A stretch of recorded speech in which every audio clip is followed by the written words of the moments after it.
नमस्कार दोस्तों, आज है 14 नवंबर 2025 दिन शुक्रवार। यूपी की सुर्खियों में आपका स्वागत है। आइए देखते हैं फटाफट अंदाज में यूपी की खबरें।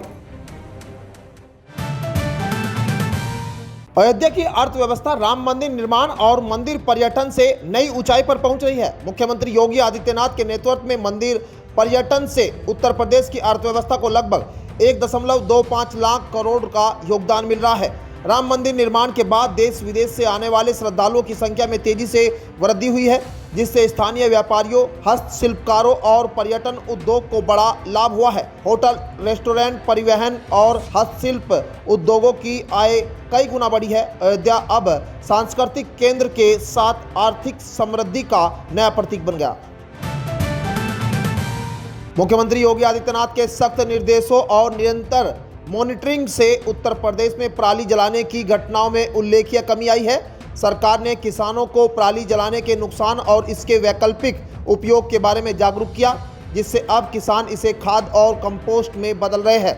मथुरा, पीलीभीत, हरदोई, सीतापुर जैसे 20 जिलों में पराली जलाने के मामले घटे। सीएम योगी ने सैटेलाइट से निगरानी कराई है और सख्त जुर्माने की व्यवस्था की। यह कदम पर्यावरण संरक्षण और स्वच्छ हवा की दिशा में राज्य की बड़ी सफलता साबित हो रहा है। मुख्यमंत्री योगी आदित्यनाथ के नेतृत्व में उत्तर प्रदेश में धान खरीद सत्र 2025-26 तेजी से आगे बढ़ रहा है। अब तक 41,583 किसानों से 2,43,000 मीट्रिक टन धान खरीदा जा चुका है, जबकि 3,58,000 किसानों ने पंजीकरण करा है। सरकार 2369 रुपये और 2389 रुपये प्रति क्विंटल की दर से खरीद रही है। किसानों को भुगतान 48 घंटे के भीतर सीधे उनके आधार लिंक्ड बैंक खातों में किया जा रहा है। पारदर्शिता के लिए ईपोप डिवाइस से बायोमेट्रिक सत्यापन अनिवार्य है। योगी सरकार किसानों को सुरक्षित, पारदर्शी और लाभकारी खरीद प्रणाली प्रदान कर रही है। प्रधानमंत्री मोदी के मार्गदर्शन और मुख्यमंत्री योगी आदित्यनाथ के नेतृत्व में उत्तर प्रदेश 44वें अंतर्राष्ट्रीय व्यापार मेला 2025 में लोकल टू ग्लोबल थीम के साथ साझेदार राज्य के रूप में शामिल हो रहा है। राज्य के 2750 से अधिक प्रदर्शक और 343 ओडीओपी स्टॉल लगाए जाएंगे, जिनमें आगरा का पेठा, बनारसी हैंडीक्राफ्ट, भदोई की कारपेट और कानपुर का चमड़ा जैसे उत्पाद प्रदर्शित होंगे। मेले में 150 से अधिक युवा स्टार्टअप्स और महिला उद्यमी भी भाग लेंगे। उद्देश्य स्थानीय उत्पादों को वैश्विक बाजार से जोड़ना, निर्यात बढ़ाना और उत्तर प्रदेश को वैश्विक व्यापार केंद्र के रूप में स्थापित करना है। उत्तर प्रदेश सरकार अनुदानित मदरसों में शिक्षकों की भर्ती प्रक्रिया में बड़ा बदलाव करने जा रही है। अब इन मदरसों में शिक्षकों की नियुक्ति उत्तर प्रदेश शिक्षा सेवा चयन आयोग के माध्यम से होगी। अल्पसंख्यक कल्याण विभाग ने इसका प्रस्ताव तैयार कर लिया है, जिसे जल्द ही कैबिनेट में पेश किया जाएगा। वर्तमान में प्रदेश के 560 अनुदानित मदरसों में 9,889 शिक्षक कार्यरत है। सरकार का उद्देश्य भर्ती प्रक्रिया को पारदर्शी और गुणवत्तापूर्ण बनाना है। इसके साथ ही मदरसा शिक्षा सुधार के लिए पाठ्यक्रम में बदलाव और शिक्षण व्यवस्था को आधुनिक बनाने को भी तैयारी की जा रही है। उत्तर प्रदेश में कृषि क्षेत्र को तकनीकी रूप से सशक्त बनाने के उद्देश्य से 17 नवंबर से लखनऊ के इंदिरा गांधी प्रतिष्ठान में विकसित कृषि अभियान कार्यशाला का आयोजन होगा। कृषि मंत्री सूर्य प्रताप शाही ने बताया कि इसमें कृषि विश्वविद्यालयों के कुलपति, विशेषज्ञ और विभिन्न विभागों के अधिकारी भाग लेंगे। कार्यशाला में एआई आधारित खेती, डिजिटल एग्रीकल्चर, क्लस्टरवार खेती और जलवायु परिवर्तन के अनुसार फसल उत्पादन पर चर्चा होगी। इसके साथ ही बीज उत्पादन पार्क, तकनीकी नवाचार और किसानों की आय बढ़ाने के लिए कम लागत में अधिक मुनाफा कमाने के उपायों पर भी मंथन किया जाएगा। मुख्यमंत्री योगी आदित्यनाथ के विजन के तहत चल रहा समर्थ उत्तर प्रदेश, विकसित उत्तर प्रदेश 2047 महाअभियान जन भागीदारी का नया उदाहरण बन रहा है। अब तक 87,37,000 से अधिक लोगों ने अपने सुझाव दिए हैं, जिनमें ग्रामीण क्षेत्रों से 67,80,000 और नगरीय क्षेत्रों से 19,57,000 फीडबैक शामिल है। कृषि, उद्योग, शिक्षा, पर्यटन और समाज कल्याण जैसे क्षेत्रों से सर्वाधिक सुझाव प्राप्त हुए हैं। प्रदेश के 75 जिलों में बैठकों, गोष्ठियों और सम्मेलनों के माध्यम से जनता की राय जुटाई जा रही है। इन सुझाव के आधार पर विकसित यूपी 2047 का विजन डॉक्यूमेंट तैयार किया जा रहा है। योगी सरकार गोरखपुर में विश्व स्तरीय ज्ञान विज्ञान पार्क बना रही है, जो वीर बहादुर सिंह नक्षत्रशाला परिसर में ब्रह्मालीन महंत अवेद्यनाथ के नाम पर स्थापित होगा। 15 करोड़ 89 लाख रुपए की लागत से बन रहा यह प्रदेश का दूसरा विज्ञान पार्क मार्च 2026 तक तैयार होगा। वहीं नक्षत्रशाला के आधुनिकीकरण पर 46 करोड़ 88 लाख रुपए खर्च किए जा रहे हैं। इस पार्क में 3D projector, amphi theatre, special science gallery और एक्टिविटी लैब जैसे आधुनिक सुविधाएं होगी, जहां बच्चे खेल खेल में विज्ञान सीख सकेंगे। यह प्रोजेक्ट पूरे पूर्वांचल को विज्ञान शिक्षा का केंद्र बनाने की दिशा में अहम कदम है।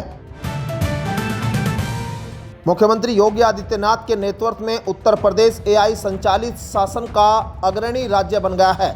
शासन कृषि, शिक्षा, स्वास्थ्य और नगरीय प्रबंधन में AI तकनीक से क्रांतिकारी बदलाव हो रहे हैं। प्रयागराज के महाकुंभ 2025 में AI से भीड़ प्रबंधन और सुरक्षा का उत्कृष्ट उदाहरण देखने को मिला। उन्नाव में देश का पहला AI आधारित बहुविषयक विश्वविद्यालय स्थापित हो रहा है, जहां रोबोटिक्स और डेटा साइंस का प्रशिक्षण दिया जाएगा। AI ड्रोन से फसलों की निगरानी और रोग पहचान संभव हुई है। योगी सरकार की दूरदर्शी नीतियों से यूपी डिजिटल और स्मार्ट गवर्नेंस का मॉडल राज्य बन रहा है। उत्तर प्रदेश की योगी आदित्यनाथ सरकार ने प्रदेश को गरीबी मुक्त बनाने के लिए जीरो पॉवर्टी कैंपेन को मिशन मोड में आगे बढ़ाने के निर्देश दिए हैं। मुख्यमंत्री ने कहा कि किसी भी पात्र परिवारों को सरकारी योजनाओं के लाभ से वंचित नहीं रहने दिया जाएगा। अभियान के तहत चरण में राशन कार्ड, पेंशन योजनाएं, PM किसान सम्मान निधि, PM आवास और आयुष्मान भारत जैसी 7 प्राथमिकता योजनाओं का पूर्ण अच्छादन किया जाएगा। CM योगी ने 15 नवंबर तक पहला चरण और 30 नवंबर तक दूसरा चरण पूरा करने के निर्देश दिए। समाजवादी पार्टी प्रमुख अखिलेश यादव ने उत्तर प्रदेश में चल रही विशेष गहन पुनरीक्षण यानी SIR प्रक्रिया को लेकर नया ऐलान कर दिया। उन्होंने कहा कि SIR की पारदर्शी सुनिश्चित करने के लिए सपा CCTV की तरह PPT भी लगाएगी। अखिलेश यादव ने बताया कि PPT में PP का अर्थ है PDA प्रहरी, और जो SIR की हर गड़बड़ी और अनियमितता पर नज़र रखेगा। PDA प्रहरी चुनाव आयोग, मीडिया और जनता को सभी कमियों की जानकारी देगा।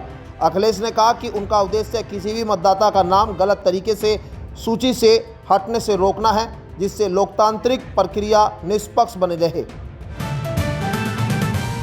योगी सरकार ने गरीबों के हित में बड़ा फैसला लेते हुए लखनऊ विकास प्राधिकरण यानी LDA द्वारा बनाए गए डालीबाग के फ्लैटों की बिक्री और किराए पर देने पर 25 साल का प्रतिबंध लगाया है। माफिया मुख्तार अंसारी की जब्त कोठी की जगह बने इन 72 फ्लैटों को सरदार वल्लभ भाई पटेल आवास योजना के तहत गरीब परिवारों को दिया गया है। सरकार का उद्देश्य योजना की मूल भावना बनाए रखना और बिचौलियों को रोकना है। LDA ने रजिस्ट्री में शर्त दर्ज की है। मुख्यमंत्री योगी आदित्यनाथ ने कहा कि अब माफियाओं की जमीन पर गरीबों का हक होगा, जो माफिया यूपी मिशन का हिस्सा है।